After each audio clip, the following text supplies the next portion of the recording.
My name is Sunny Zhang Manni. My student number is at 0541040. Level is freshman. Speech title: Sherry Turkle contacted but alone. Just a moment ago, my daughter Rebecca texted me for good luck. Her text said, "Mom, you're a rock." I love this. Getting that text was like getting a hug. And so there you have it. I embody the central paradox. I'm a woman who loves getting texts, who's going to tell you that too many of them can be a problem. Actually, that reminder of my daughter brings me to the beginning of my story. 1996, when I gave my first TED Talk, Rebecca was 5 years old and she was sitting right here in the front row. I had just written a book that celebrated our life on the internet, and I was about to be the cover of Wired magazine. In those heady days, we were experimenting with chat rooms and online virtual communities. We were exploring different aspects of ourselves, and then we unplugged. I was excited, and as a psychologist, what excited me most was the idea that we would use that while we nerd in the virtual world about ourselves, about our identity, to live better lives in the real world. Now, fast forward to 2012, I'm back here on the test stage now.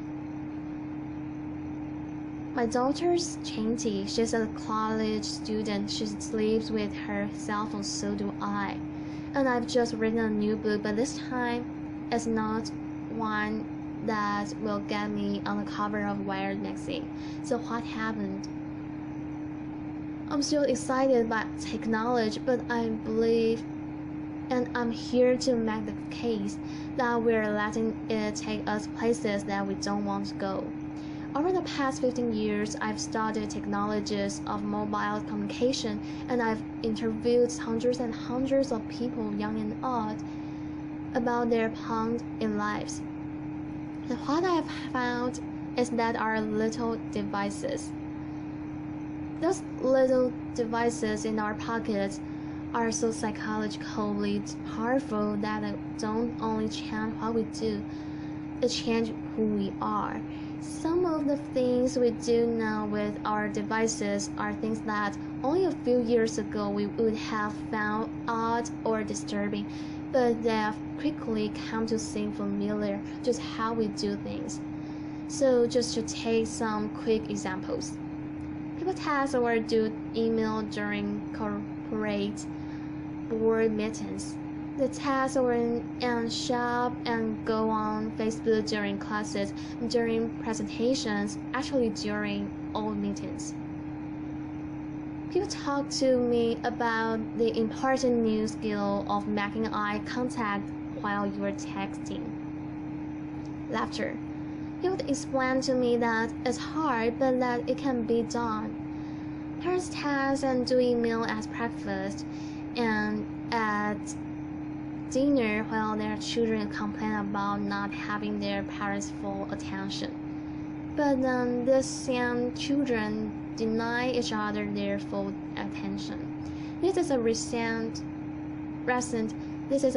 shot of my daughter and her friends being together while not being together.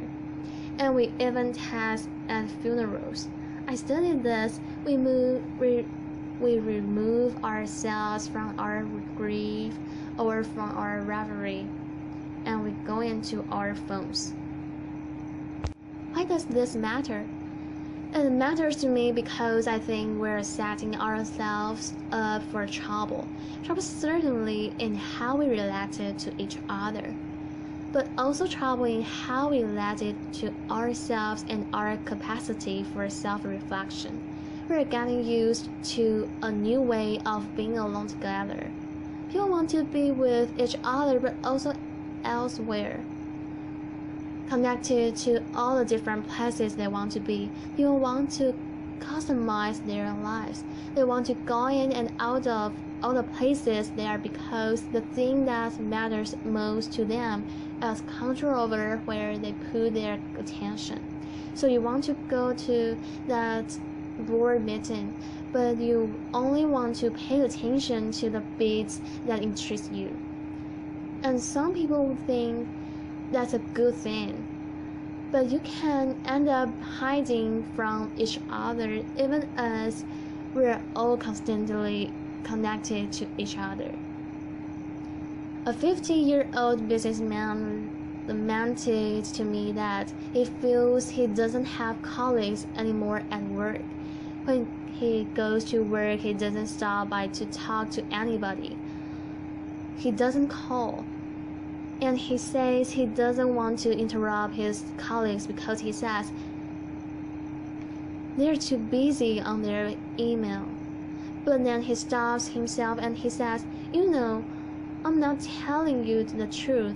I'm the one who doesn't want to be interrupted. I think I should want to, but actually, I'd rather just do things on my BlackBerry. Across the generations, I see that people can get enough of each other if and only if they can have each other at a distance, in a amount they can control. I call it the Goldilocks effect. Not too close, not too far, just right. But what might feel just right for that middle-aged executive can be a problem for an adolescent who needs to develop fast-to-fast relationships. An 18-year-old boy who uses texting for almost everything says to me wistfully, Someday, but certainly not now. I'd like to learn how to have a conversation. When I ask people, what's wrong with having a conversation? People say, I'll tell you what's wrong with having a conversation. It takes place in real time and you can't control what you're going to say. So that's a bottom line. Texting, email, boasting, all of these things let us present the self as we want to be. We get to edit then, and that means we get to delete, and that means we get to retouch the face, the voice, the flesh, the body, not too little, not too much, just right. Human relationships are rich and they're messy and they're demanding. And we clean them up with technology, and when we do, one of the things that can happen is that we sacrifice the conversation for a mere connection. We shortchange ourselves, and over time we seem to forget this, or we seem to stop caring. I was caught off guard when Stephen Colbert asked me a profound question. He said, don't all those little cheats, don't all those little sips of online communication add up to one big gulp of real conversation? My answer was no, they don't add up. Connecting in sips may work for gathering discrete bits of information. They may work for saying, I'm thinking about you, or even for saying, I love you. I mean, look at how I felt when I got that text from my daughter. But they don't really work for learning about each other, for really coming to know and understand each other. And we use conversations with each other to learn how to have conversations with ourselves. So a flight from conversation can really matter because it can compromise our capacity for self-reflection. For kids growing up, that skill is the bedrock of development. Over and over here, I would rather text than talk. And what I think is that people get so used to being shortchanged out of real conversation, so used to getting by with less that they've become almost willing to dispense with people altogether. So for example, many people share with me this wish that someday a more advanced version of Siri, the digital assistant on Apple's iPhone, will be more like a best friend, someone who will listen when others won't. I believe this wish reflects a painful truth that I've learned in the past 15 years. That feeling that no one is listening to me is very important in our relationships with technology. That's why it's so appealing to have a Facebook page or a Twitter feed. So many automatic listeners. And the feeling that no one is listening to me makes us want to spend time with machines that seem to care about us. We're developing robots. I call them social robots that are specifically designed to be companions to the elderly, to our children, to us. Have we so lost confidence that we will be there for each other? During my search, I worked in nursing homes, and I brought in these social robots that were designed to give the elderly the feeling that they were understood. And one day I came in, a woman who had lost a child was talking to a robot in the shape of a baby seal. It seemed to be looking in her eyes, it seemed to be following the conversation, it comforted her, and many people found this amazing. But that woman was trying to make sense of her life with a machine that had no experience of the arc of a human life. That robot put on a great show, and we're vulnerable. People experience pretend empathy as though it were the real thing. So during that moment, when that woman was experiencing that pretend empathy, I was thinking, that robot can empathize. It doesn't face death. It doesn't know life. And as that woman took comfort in her robot companion, I didn't find it amazing. I found it one of the most wrenching and complicated moments in my 15 years of work. But when I step back, I feel myself at the cold, hard center of a perfect storm. We expect more from technology and less from each other, and I asked myself, why have things come to this? And I believe it's because technology appeals to us most where we are most vulnerable. And we are vulnerable. We're lonely, but we're afraid of intimacy. And so, from social networks to social robots, we're designing technologies that will give us the illusion of companionship without the demands of friendship. We turn to technology to tell us feel connected in ways we can comfortably control, but we're not so comfortable, we are not so much in control. These days, those phones in our pockets are changing our minds and hearts because they offer us three gratifying fantasies. One, that we can put our attention wherever we want to be. Two, that we will always be heard. 3.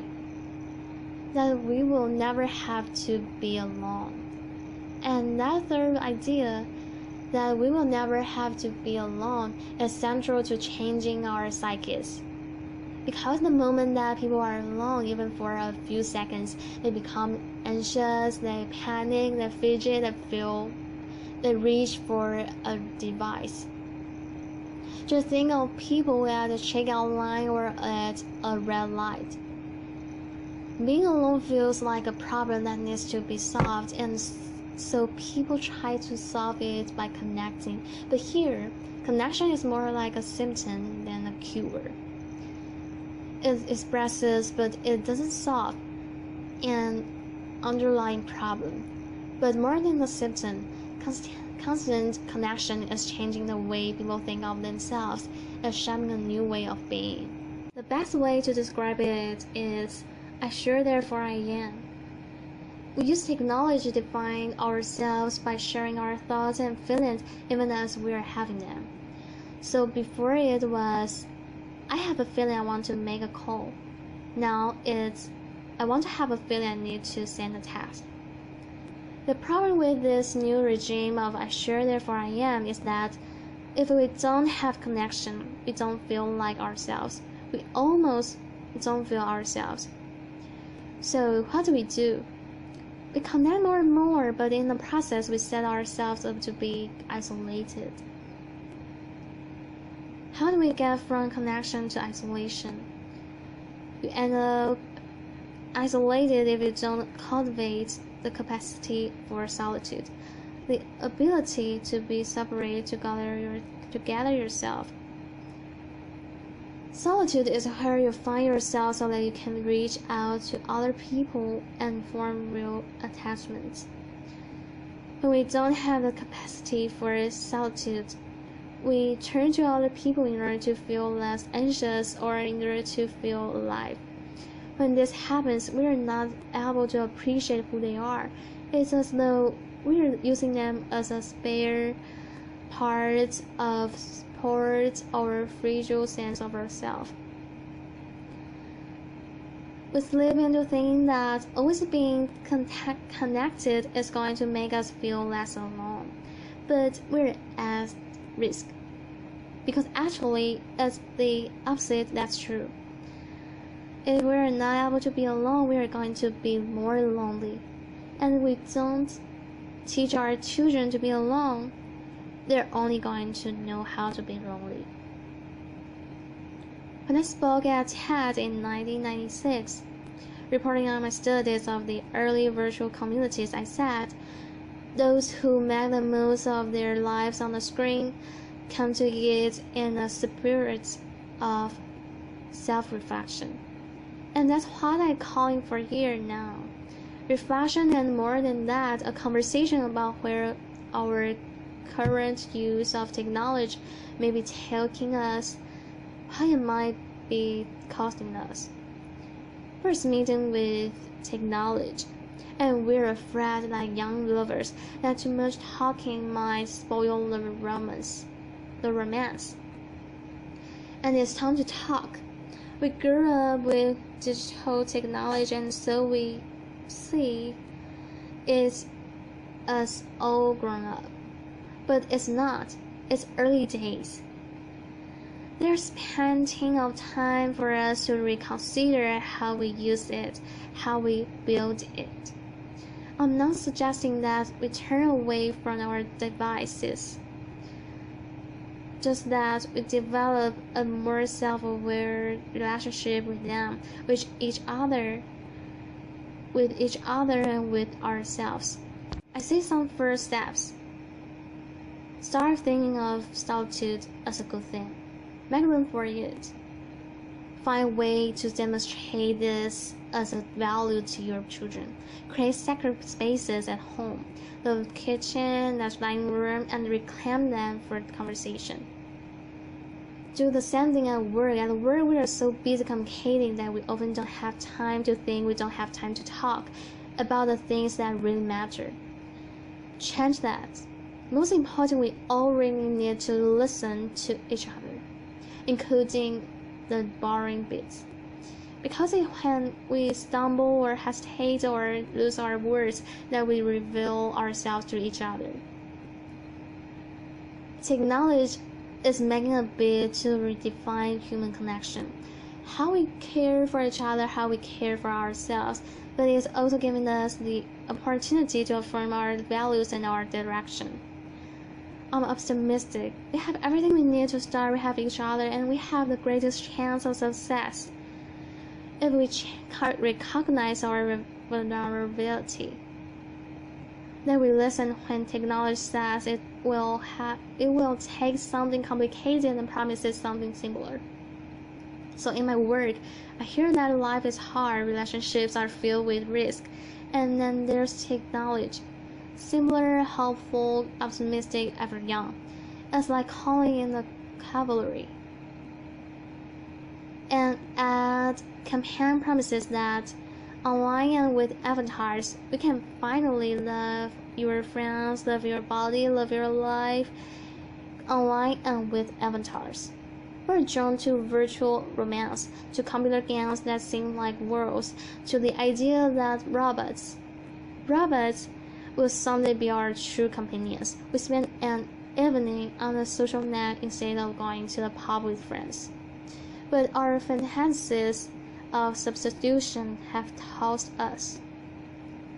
Now, we all need to focus on many ways technology can lead us back to our real lives, our own bodies, our own communities, our own politics, our own planet. They need us. Let's talk about how we can use digital technology, the technology of our dreams, to make this life the life we can love. Thank you. Applause.